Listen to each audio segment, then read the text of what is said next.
On the broadcast, we've got retired Colonel David Dorosh, who's also now a professor Near East South Asia Center for Strategic Studies in the National Defense University and a former Deputy Director for Peacekeeping in the Office of the Secretary of Defense. Now, Colonel Dorosh, thank you very much indeed for joining us here on WION. And this is, of course, a critical moment. Before we can get to know whether who has won this contest, we need to know whether this contest has even come to an end. You know, Donald Trump was extremely furious at the fact that he said that there were violations that had taken place even in the aftermath of him announcing a ceasefire. In your assessment, considering as to how fragile this ceasefire is, do you think this ceasefire will hold?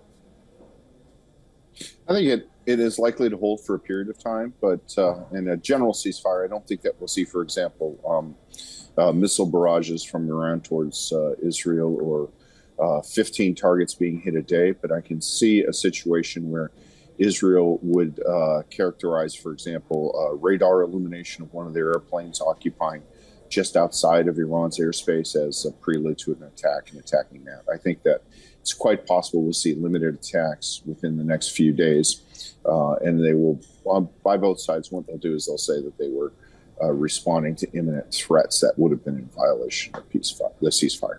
Interesting. You don't think this ceasefire will hold. But now to the question of who has actually won this round of the war. The Israelis started off this round of the war with their Operation Rising Lion with a clear objective to take out the Iranian nuclear program. After the bombing of the Iranian nuclear facilities, there are about 400 kilograms of enriched uranium to 60% purity. We don't know where that is. We also do not know the details of where the Iranians have managed to take their IR-4 centrifuges away and have hidden them in a different facility.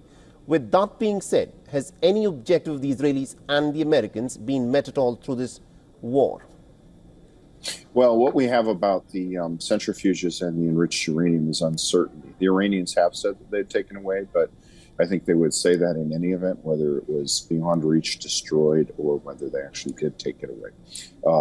On this network and elsewhere, I had advocated before the strikes for a raid by ground forces on the nuclear facilities, which would be the only way to deliver certainty as to the fate of the centrifuges and the uranium stockpile. That's higher risk than an airstrike. So what we're going to do, they went the low risk route, but the trade-off for that lower risk is you're going to have some uncertainty. So I think it's going to be a while before we know for sure. Israel has thoroughly penetrated Iran's security apparatus and nuclear program. Nuclear stuff emits radiation, so you can find it by driving around in cars with sensors, which is certainly not beyond the ability of Israel to do. So I think we'll have indicators within the next few weeks or months, and if a stockpile is located, that may be one of the events that would be in violation of the ceasefire, a strike on hidden nuclear stockpiles. All right, we'll have to see as to whether the IAEA can actually find that stockpile of enriched uranium. My quick final question to you is this.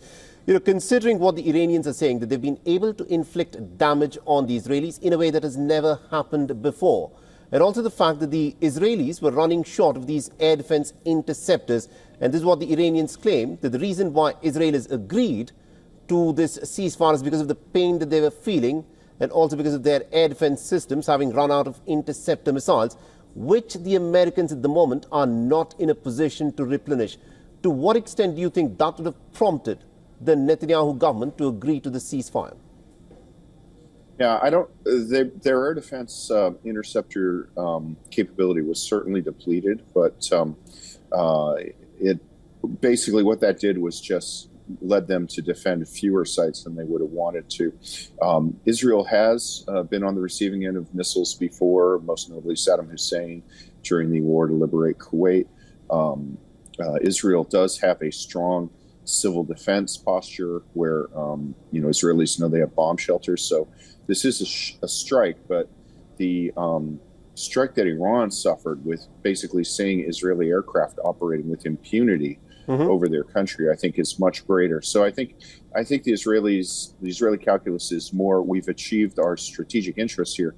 They've shifted from, in the last days of their bombing campaign, from really high value targets to things like targeting the administrative building, even prison. So I think Israel's kind of like, yeah, we need more interceptors, but we also aren't doing much. We've achieved most of our aims here. And so I think that's their calculus that led to a ceasefire. All right. We'll have to leave there. Thank you very much indeed, Colonel DeRoche, for joining us with that perspective there. Thank you.